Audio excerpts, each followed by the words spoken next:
నమస్తే right news ప్రేక్షకులకు నమస్కారం. ఈనాటి కార్యక్రమంలో పాల్గొనడానికి మనతో ఉన్నవారు తెలుగుదేశం పార్టీ మీద ఉన్న అభిమానంతో తన ఆస్తుల్ని సైతం హారతి కర్పూరంలో కరగజేసుకున్న నాయకులు.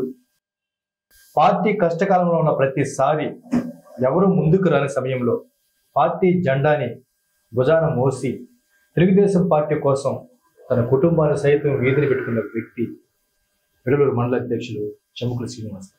అసలు తెలుగుదేశం పార్టీ అంటే ఎందుకు ఆయనకి అంత ఇష్టం, ఆయన మాటలోనే విని తెలుసుకుంటాం. నమస్తే, బాగున్నామ్మా. నా పేరు చముకుల శ్రీనివాసులు. నేను పార్టీ పెట్టింది 82 సంవత్సరం అయితే నేను అప్పుడల్లా రాలేదు. 94లో చంద్రబాబు నాయుడు గారు ఆయన మీద అభిమానం ప్లస్ తెలుగుదేశం పార్టీ మీద అభిమానంతో పార్టీలోకి వచ్చాను. పార్టీలోకి వచ్చేటప్పుడు చిన్నప్పుడే నా తండ్రి చనిపోయాడు. మేము చిన్న పిల్లలు. మాకు 8 ఎకరాలు పొలం ఉండింది, 2 బోర్లు ఉంది. మా అమ్మ లాక్కొచ్చింది. 2 పెళ్లిళ్ళు చేసి నాకు పెళ్లి చేసి 8 ఎకరాలు నా చేతిలో పెట్టింది. 94 నుంచి నేను ఈ 2024 లోపల ఈ పార్టీలకు కానీ దేనికైనా కానీ ఈ ఆడపిల్లలతో ఇబ్బందులతో అన్నిటితో సంసారం కర్పూరం కరిగించినట్టు కరిగించుకుంటూ వచ్చి ప్రతి సంవత్సరం 20 సెంట్లు 30 సెంట్లు 50 సెంట్లు అమ్ముకుంటూ వచ్చి ఈరోజు నా మందలు చూసి నాకు పిల్లని ఇచ్చేటప్పుడు నాకు 8 ఎకరాల పొలం. అప్పుడు కొంచెం బాగా కుటుంబం ఉంది. దాంతో నాకు 40 ఏళ్ల ముందు అమ్మాయిని ఇచ్చారు. ఈరోజు ఆ అమ్మాయిని కూడా నేను సరిగ్గా చూసుకోలేకుండా పోయే స్థితికి దిగజారిపోయాను. ఎందుకనంటే ఆస్తి అంతా పోయింది. ఇప్పుడు ఏంటంటే ఆమె పిడికడి మెతుకులు పెట్టేదానికి కూడా నేను లేదు, సదుపాయం లేదు. ఓకే సార్, రాజకీయంగా మీరు పెద్ద పదవులు ఏం పొందాల? నాకు ఇవ్వాల.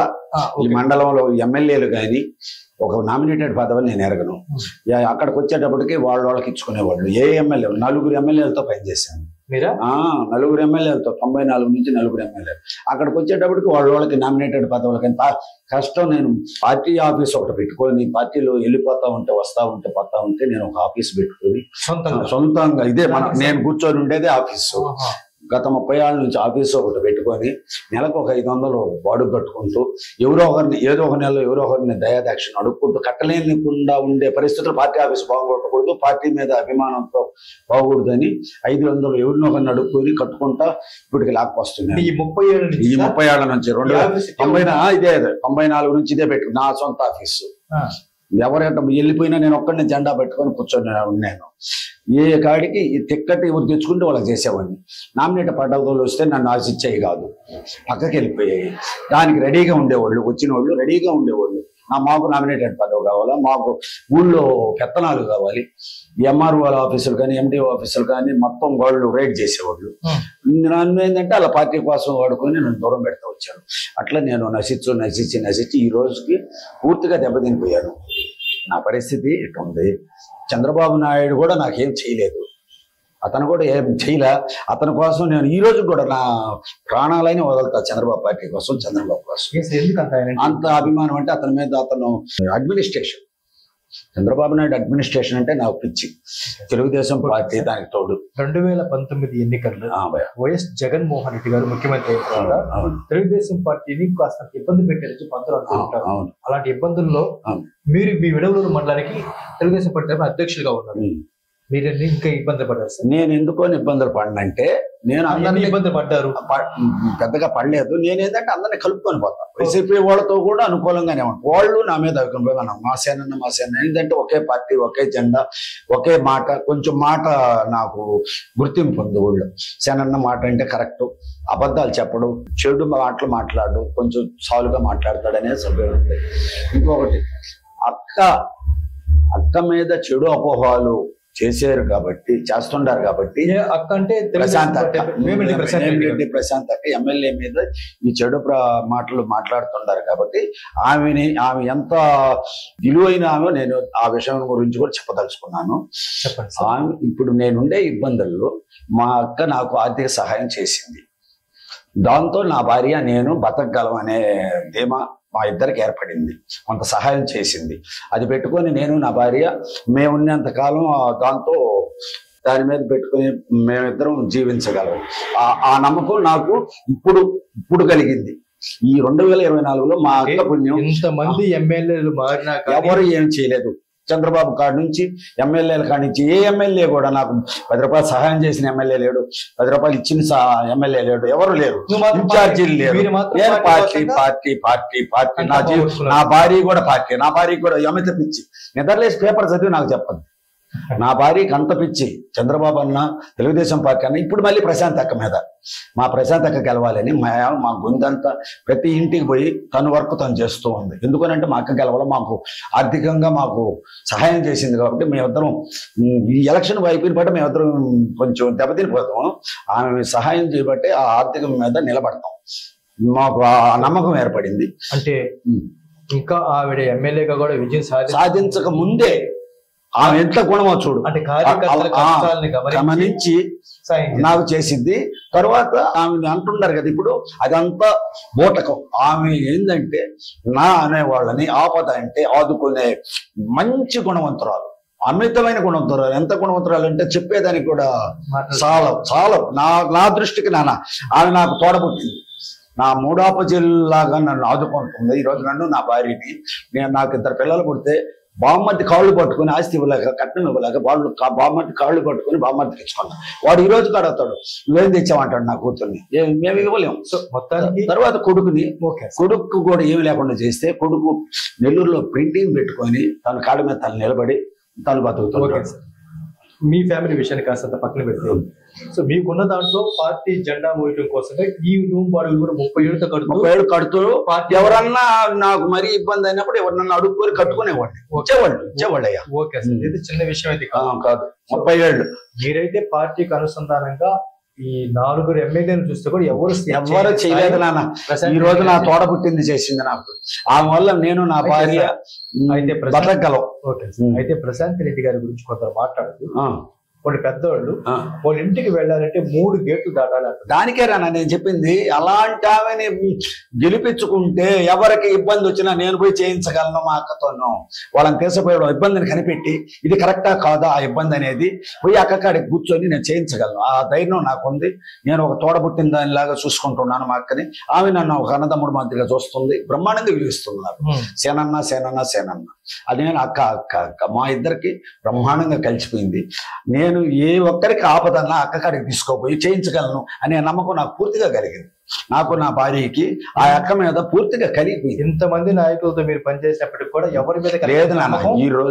ఈ రోజుకి నేను, నా కుటుంబం ఇక నిలబడలేము కూడా. మగతా చేద్యం చేసుకుంటే ప్రతి కారులో 1 లక్ష పడొస్తుంది.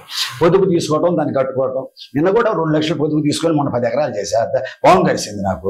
ఎవరు సహాయం చేయలేదు. నా బిడ్డ నెల్లూరు అప్పు చేసుకొని బాగుంది కలిసింది. 2 నెలల ముందు సేద్యం వేసేసి ఉండ పంటకు వచ్చింది. నల్ల త్రాచు కరిస్తే నా బిడ్డ నెల్లూరులో ఎవరిని పట్టుకున్నాడో తీసుకొచ్చి చేసి ఇంటికి పంపి ఇంట్లో చేర్చాడు. దానికి కూడా ఎవరు సహాయం చేయలేదు, ఎవరు కూడా చేయలే నాకు. ఎందుకో నేను ఇంత కష్టపడతా. చంద్రబాబు నాయుడు కాడి నుంచి నేను నిద్రలేసి నా ఆస్తులు బాగుంటారు, నా రక్త మాంసాలు బాగుంటుకొని ఇంత కష్టం చేస్తుంటే వీళ్ళు ఎప్పుడు కనిపెడతారు? వచ్చినప్పుడు గెలిచేటప్పుడేమో చెప్తుంటారు, గెలిచిన తర్వాత నామినేటెడ్ పదవి నువ్వు కాస్తేనే వాళ్ళు ఉండారంటుంటారు. ఉండాలంటే వాళ్ళకి ఇస్తుంటారు. నామినేటెడ్ పదవి ఒక్కటి ఇస్తే ఏదో ఒక పని కాబట్టి ఒక పని చేసుకొని ఏదో రూపాయి సంపాదించి నా భార్యకి పెట్టి మెతుకులు పెట్టుకుంటారు కదా. ఈరోజు ఆ పరిస్థితి కూడా లేదు. బిడ్డలను చూస్తే అది చేశాను. నా సంసారం పార్టీ కోసం దారపోసానయ్యా. నేనైతే గర్వంగా చెప్తుంటా. 94 చంద్రబాబు 24 వరకు ఎవరి దగ్గర సాయం ఒక్క రూపాయి చేయి చాపి అడగలేదు. చెప్పమని ఎవరినైనా ఇబ్బంది. అది కూడా ఇప్పుడు మాత్రం ప్రశాంత్ రెడ్డి గారు మీకు నాకు ఆర్థికంగా సహాయం చేసింది. ఆ తల్లిని నేను మర్చిపోను. అయితే ప్రశాంత్ రెడ్డి గారి గురించి కొంతమంది వ్యక్తులు ప్రెస్ మీట్లు పెట్టి కొంత అనుచితంగా మాట్లాడుతున్నారు. అప్పుడు ఎలా ఫీల్ అవుతున్నారు? నేనైతే అది మంచి పద్ధతి కాదు, కరెక్ట్ కాదు. అక్క మీద మాట్లాడటం అది కరెక్ట్ కాదు. ఆ గుణం నెంబర్ వన్ అంతే. ఆపద అంటే దూకేస్తుంది అంతే. ఇంట్లోకి తీసుకోపోయి నీ ఆపద ఏందో చెప్పమంటుందా భయ? ఇంకంతకన్నా ఏముంది? తన ఇంట్లోకి లోపలికి, పంచలో కాదు వాళ్ళ ఇంట్లోకి లోపలికి తీసుకుపోయి ఎవరు తీసుకుపోయి చెప్తారు? చెప్పను. తీసుకుపోయింది నీ ఆపదైంది, నీకేంది ఏంది ఇబ్బందులు ఏందని మాట్లాడి వాళ్ళకి ఆ సహాయం చేసే మనస్తత్వం ఆ దేవుడు వెంకటేశ్వర స్వామి ఆమెకి ఇచ్చాడు. ఓకే సార్, వేమిరెడ్డి ప్రశాంత్ రెడ్డి గారిని మీ తోబుట్టుగా భావిస్తున్నారు. ఇంతకీ రేపు మే 13 జరగబోయే ఎన్నికల్లో ప్రశాంత్ రెడ్డి గారి విజయం సాధించే అవకాశం ఉన్నాయా? నేను బతికున్న రోజులు, అక్క పార్టీలో ఉన్న రోజులు, అక్కకి సేవ చేసేదానికే నేను పుట్టాను.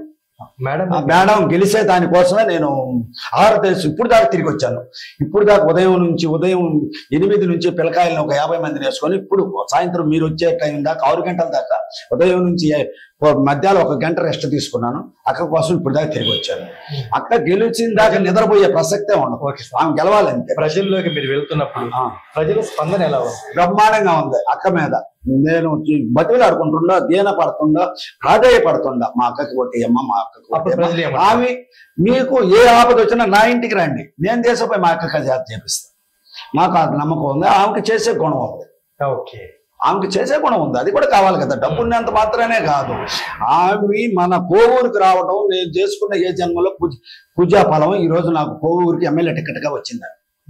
నాకుండే ఇంట్రెస్ట్కి, నాకుండే ఉత్సాహానికి, నా పార్టీ మీద అభిమానానికి, నా చంద్రబాబు మీద ఇంట్రెస్ట్కి అక్క వచ్చింది కాబట్టి నేను ఇంకా గర్వపడుతుండా. నాకు కరెక్ట్ అయిన లీడర్ వచ్చారు. ఇదే లీడర్ 30 ఏళ్ళ నాడు వచ్చి ఉంటే ఈ రోజు నా కుటుంబం దెబ్బతింది. ఇదే లీడరు, ఇదే అక్క 30 ఏళ్ళ నాడు 1994లో వచ్చింటే మా అక్క, నా కుటుంబం దెబ్బతిందు. ఈ రోజు నా భార్య నేను లక్ష్యంగా ఈ రోజు మేమిద్దరం ప్రతి ఇంటికి దండం పెట్టి మా అక్కకు ఓటేయండి అమ్మని అడుక్కుంటున్నాం. నా భార్యకి కూడా అంత ఇంట్రెస్ట్. ప్రజల్లో బ్రహ్మాండంగా ఉంది. నాకు మంచి పేరు ఉంది అబ్బాయి ఊళ్ళోనూ. నేను అడిగితే నాకు ఎదురు చెప్పేవాళ్ళు లేరు. నేను ఏ కులంలో అయినా, ఏ క్యాస్ట్లోకి అయిపోయినా నన్ను గౌరవిస్తారు. ఎందుకంటే ఒకే పార్టీ, ఒకే జెండా, చెముకుల సేన ఎడవలూరు అనే ముద్ర నాకు పడిపోయింది. వేమిరెడ్డి ప్రశాంత్ రెడ్డి గారి విజయం సాధిస్తే కోవూరు బాగా డెవలప్ అవుతుంది కదా. ఖచ్చితంగా వాళ్ళకి ఏమో వాళ్ళకి దేంట్లో పర్వ, వాళ్ళు డెవలప్ చేయడానికే వచ్చారు. వాళ్ళు చేసేదానికి సిద్ధం. అక్కగా బ్రహ్మాండంగా చేస్తారు. ఆస్తులు కూడా ఏం పడలేదు. ఎన్నో కుటుంబాలు బాగుపడుతుండే వాళ్ళ వల్ల. నాలాంటి కుటుంబాలు కొన్ని 100 కుటుంబాలు బాగుపడుతుండేవాళ్ళు. వాళ్ళ కింద వాళ్ళకి దండం పెట్టుకొని కొన్ని 100 కుటుంబాలు వాళ్ళకు దయాదక్షిణతో జీవిస్తుంటారు. ఇబ్బంది లేదు. ఎంతమంది ధనవంతులు అంటే నేను చెప్తున్నాను కదా, గత 30 ఏళ్ళ నుంచి మా అక్క వచ్చి ఉంటే కోవూరు నియోజకవర్గానికి ఇంకా డెవలప్ అయ్యేదేమో. ఈ వచ్చిన వాళ్ళందరూ ఏంటంటే చేశారు. కాకపోతే ఈ రోజు కరెక్ట్ లీడర్ వచ్చింది. కోవూరు నియోజకవర్గం కరెక్ట్ లీడర్ వచ్చింది. బ్రహ్మాండంగా ఎవరి మీద భారం పడకుండా చేస్తుంది. ఓకే శ్రీనివాస్ గారు, ఒకవేళ రేపు మీరు చెప్పిన విధంగా కానీ ప్రశాంత్ రెడ్డి గారు విజయం సాధిస్తే మీ వెడవులు మరిన్ని పనులు చేస్తారా? ఖచ్చితంగా చేపిస్తాను. నా ఇంటికి వచ్చి మాకు ఆపదంటే నేను దేశపోయి చేపిస్తాను అక్క చేత. ఇంకా ఏదైనా లోటుపాట్లు ఉన్నా కూడా, ఏదైనా సిమెంట్ రోడ్లో లేదా డ్రైనేజీలో ఇవన్నీ చెప్పి శాయ శక్తులు ఇన్నాళ్ళ కాదు, నేను ఖచ్చితంగా తిరుగుతాను. ఇప్పుడు తిరుగుబాటుకు వచ్చింది నాలో కూడా. ఎన్ని రోజులు నేను చంపుకొని ఇంట్లో కూర్చొనేది. నేను కూడా అందరికి తిరుగుకుంటుంటా. నాకు కూడా విలువ కావాలి. నేను ఎల్లకాలం మీరు ఆపమంటే ఆపుతా వచ్చాను ఇప్పుడు దాకా. నేను ఆగాను. నాకు తగ్గ వాళ్ళు కూడా నేను కాపాడుకోవాలి కదా. నన్ను నమ్ముకున్న వాళ్ళు ఉన్నారు కదా. ఏం సరే నా ఎల్లకాలం నీ పరిస్థితి ఇంతేనా అంటుంటారు. నేను ఆ ఎలివిను డైరెక్ట్ గా నా కాడికి వస్తే నేను మా అక్క కాడికి తీసుకుపోతాను. మా అక్కని బతిలాడుకుంటాను, చేసుకుంటాను, చేతులు పట్టుకొని బతిలాడుకొని చేపిస్తా. ఖచ్చితంగా నాకు అక్క మీద ఆ నమ్మకం ఉంది. ఎట్టి పరిస్థితుల్లో వైఎస్ఆర్ కాంగ్రెస్ పార్టీ వాళ్ళు చేస్తున్న మేడం గారు గెలవరు అంటున్న మాటలు అసత్యాలు. అది వాళ్ళ ఓర్వలేని మాటలు. ఆమె గెలిచేసి ఉంది అంతే. గెలిచేసి ఉంది కాకపోతే మెజార్టీ కోసం తపన పడుతుంది, మెజార్టీ దెబ్బంటుంది. అంతేగాని ఆమె ఓటమి అంగీకరించే ప్రసక్తే లేదు. గెలుపే. ఇప్పటి వరకు మీరు వేమిరెడ్డి ప్రశాంత్ రెడ్డి గారి గుణగణాల గురించి, కష్టాల్లో ఉన్న వాళ్ళకి ఆపదలో ఉన్న వాళ్ళకి చేసే సాయాన్ని గురించి వివరించారు. అవును. మరి విపిఆర్ గారు వారి భర్త వేమిరెడ్డి ప్రభాకర్ రెడ్డి గారు ఆయన గుణం ఎలాంటి? నేనైతే ఇప్పటికే నన్ను కలవలేదబ్బా.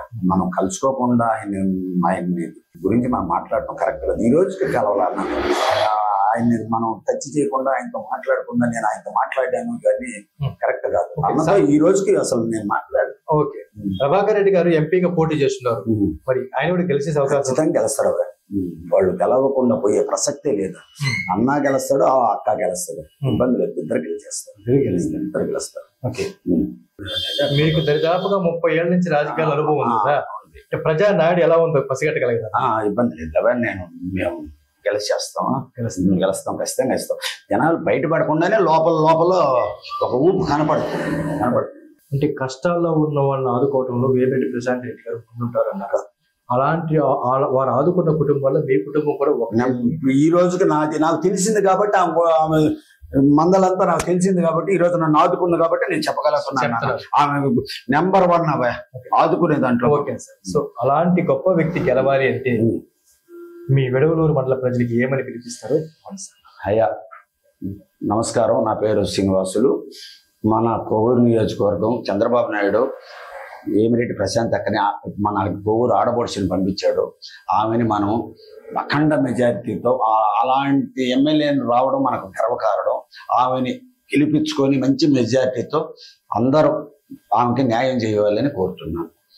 మీరు కూడా అడిగి మరి పనులు చేపిస్తాను. Thank you very much sir. All the best. Me madam గారు గెలవాలని మన ఛానల్ తరఫున సార్ కోరుతున్నాను సార్. థ్యాంక్ యూ అమ్మా. Thank you. ఓకే.